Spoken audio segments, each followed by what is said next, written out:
रामायण काल में ऐसे कई मायावी असुर, दानव, वानर और राक्षस थे जो आश्चर्यजनक रूप से शक्तिशाली थे। जैसे वानर, गरुड़, रीछ, माल्यवान, सुमाली, माली, रावण, कालनेमी, सुबाहु, मारीच, कुंभकर्ण, कबंध, विराध, अहिरावण, खर और दूषण, मेघनाद, मायादानव, बाली आदि। आओ जानते हैं कुंभकर्ण की 6 खास बातें।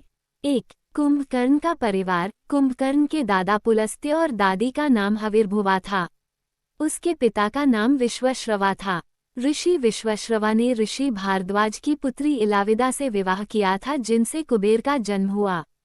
विश्वश्रवा की दूसरी पत्नी कैकसी से रावण, कुंभकर्ण, विभीषण और शूर्पणखा पैदा हुई थी।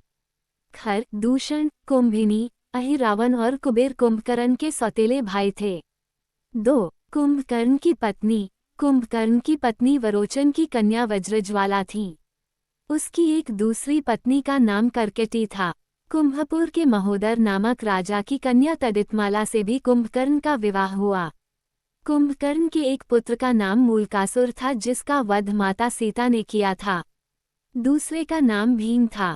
कहते हैं कि इस भीम के कारण ही भीमाशंकर नामक ज्योतिर्लिंग की स्थापना हुई थी। 3. आविष्कारक कुंभकर्ण। रावण की सेना में अस्त्र शस्त्र या यंत्र बनाने वाले एक से एक वैज्ञानिक थे।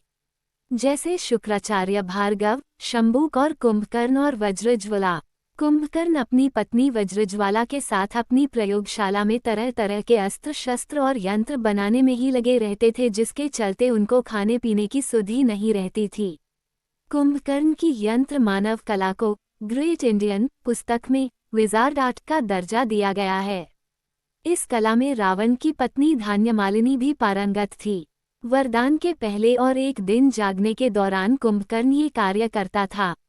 4. एक दिन छोड़कर वर्ष भर सोना। रावण का भाई कुंभकर्ण 6 महीने बाद एक दिन जागता और भोजन करके रसो जाता, क्योंकि इसने ब्रह्माजी से इंद्रासन की जगह निद्रासन का वरदान मांग लिया था।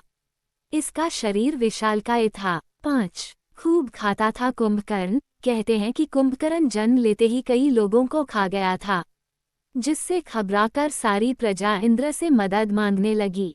उसके बाद इंद्र और कुंभकर्ण के बीच युद्ध हुआ, लेकिन कुंभकर्ण ने इंद्र को हरा दिया था। 6. कुंभकर्ण की मृत्यु। युद्ध के दौरान सी तरह कुंभकर्ण को जगाया गया।